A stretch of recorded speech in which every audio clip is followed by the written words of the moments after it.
All right. So, Coach's Corner, being I'm in my laboratory, we're going to teach you something. And I've scared you into seeing me in quarantine mode. Let's flip this. And here's what we got going on, okay? What I'd like to do is kind of give you just a brief rundown on how we train for cross country, right? Generally 5,000 meters, 5K. Our home course is 4,000 meters, 2.5 miles. 5,000 meters is 3.1 miles. So, um, the video on Twitter of this past weekend's collegiate cross country action has Northern Arizona University against BYU, two of the top men's programs in the country. If you have Flow Track subscription and you watched Running with the Boys, which was phenomenal, I'm actually going to go back and watch it again now that I have plenty of time on my hands. The video shows one of the NAU's top runners, Louis Gajova, out kicking a BYU runner for the win. And their race, I believe, was 8K, which is common outside of championships for men at the Division I level, and that is 5.1 miles or 5.2, I forget. And so watching that video got me hyped because I love cross country, but it also had me thinking, hey, do we, meaning you guys, girls, understand why we train the way we do? And I want to relate that back to kind of what we've been asking you to do this season, which is be a little bit more in tune, mindful of pacing, how pacing changes. I just released the results and all the stats to go with it from your first three races, and you can see how your pace varies throughout the meets. And we've started to have conversations about, hey, if we've run the mile time trial this fast, then cross country pace ideally is at least 35 seconds slower than that per mile. That would be a 5,000 on the track. And then when you want to go to the grass, it's going to be probably another 15 seconds at least with grass. So we're calling it from your mile time to cross country, 50 seconds difference for your mile pace. So, when you look at your opening mile versus your mile time trial, and then you look at your opening mile versus your second mile or what you're averaging for the last 1.5 miles, how big is that difference, right? And there's actually a column that we've calculated that for you, difference of last mile and a half versus first mile, your mile one versus average pace. And we're trying to get you to buy into being disciplined in the first mile. You're gonna get more on the back end, right? And so I think going over this amazing dry erase board lesson will help you kind of understand the science behind why we're training you the way we are. Okay, so let's start. Let's go to the pie. All right, this is the incredible energy system pie. The blue represents aerobic energy system, which is considered 92% of what the 5,000 meters requires, okay, in terms of energy demand. That green slice, which is a pretty good slice. I have some pumpkin pie tonight my wife made, and I'm thinking if I get a slice like that, I'm going to be pretty happy. That's 8%, all right? That's anaerobic, which means without oxygen. So energy being produced without the presence of oxygen. And that's 8%. And then you've got that little sliver, and that's alactic, which is just pure base speed, okay, what a 100-meter runner is using primarily. So less than 1% need in cross country, but we're always year-round working on our base speed, so that becomes important. But in the grand scheme of an entire race, roughly 15 to 20 minutes of running, not a big deal. Okay, so let's take a look at aerobic. Aerobic means with oxygen. Okay, exercise with oxygen, And aerobic energy is basically limitless. The factors that limit your ability to exercise at aerobic intensities are basically structural, like skeleton, and just your general um, willingness to run. I mean, you don't want to go out and run for 10 hours every day. So aerobic, really, the fuel being oxygen is limitless until you have structural breakdowns where your muscles are just so sore, or you've depleted available energy in terms of fat reserves and glycogen, and you're just done, right? So marathoners are running long enough that they have to take in some forms of energy during a 3 hour, 26.2 mile race, because oxygen can fuel the muscles' need to move, but you've got a whole lot more um, biological energy systems at work. Your body can't shut down all the other systems, nervous system, brain, all those other things, just to allow you to run. So, but for our purposes, basically aerobic energy system is limitless, right? Fuel is oxygen. You inhale oxygen, it diffuses from your lungs into your bloodstream, and your blood delivers it via your heart muscle to the muscles in need, the muscles at work, okay? Let's not miss out on the avocado.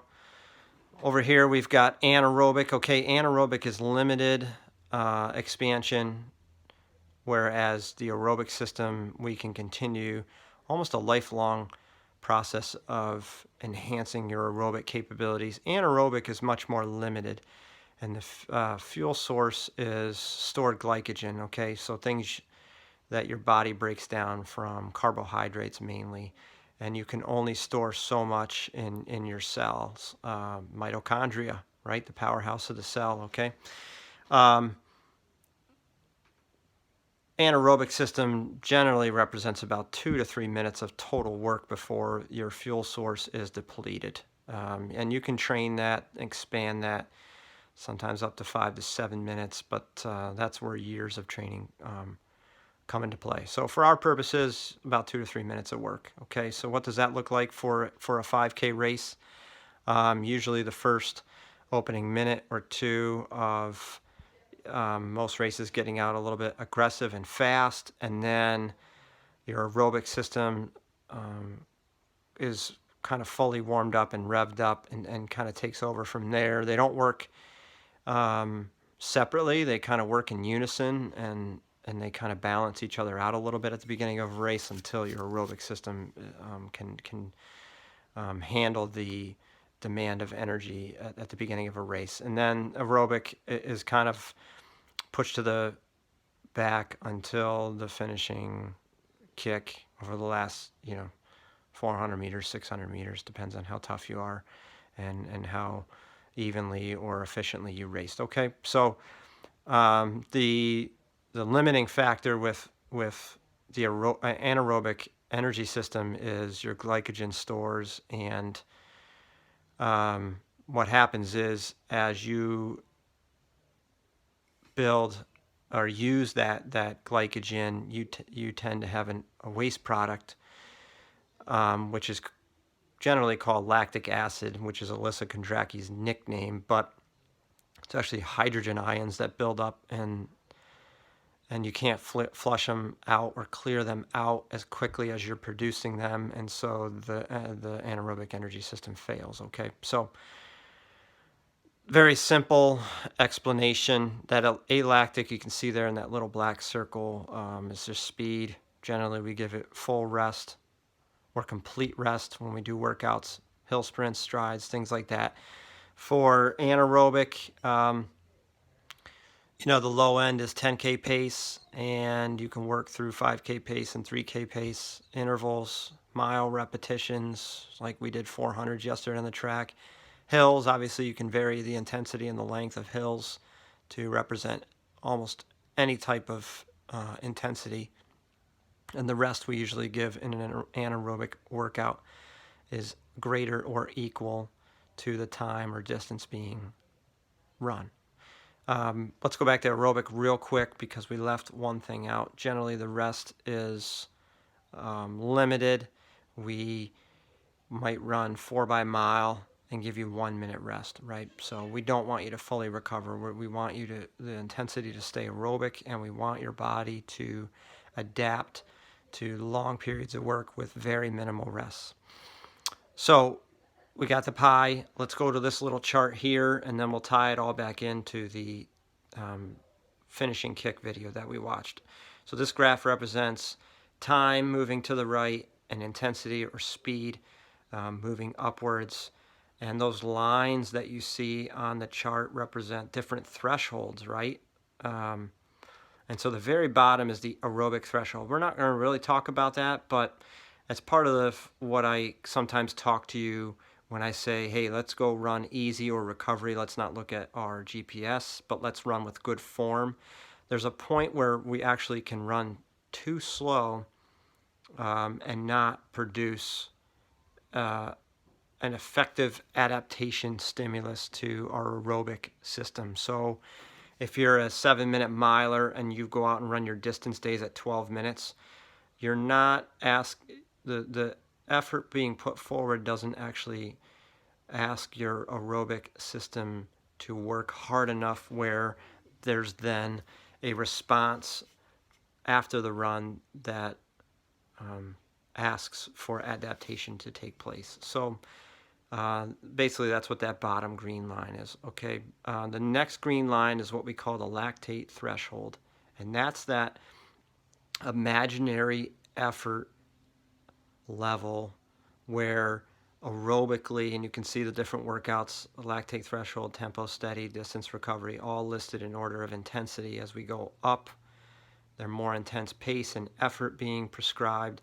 And so that lactate threshold workout, which is slightly faster than what we've called tempo for a while, is where we're starting to get to the point of we're not simply able to run aerobically anymore. We're going to ask the anaerobic system, or the body requires the anaerobic system to start to chip in to maintain that effort, okay?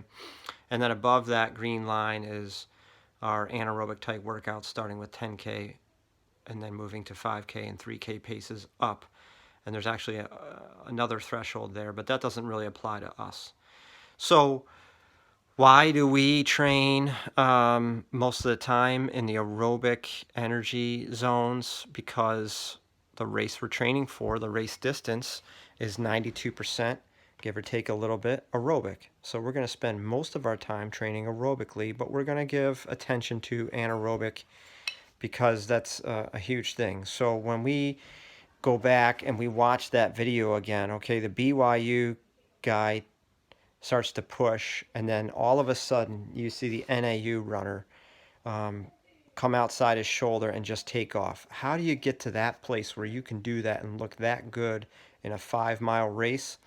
Your aerobic system is so strong that you've been able to preserve your anaerobic fuel, the gas tank for the anaerobic system, up until the point where you've made that move late in a race. So that means your aerobic threshold is super high, meaning let's say right now as a 6-minute miler, your threshold is at 7-minute pace. Okay, so at 7-minute pace, that's where you can't run any faster and simply be using your aerobic system, okay? And if you're a 6-minute miler, the mile is like 70% aerobic, 30% anaerobic. So 1 minute slower than what you could race a mile in is right around where that aerobic threshold might be.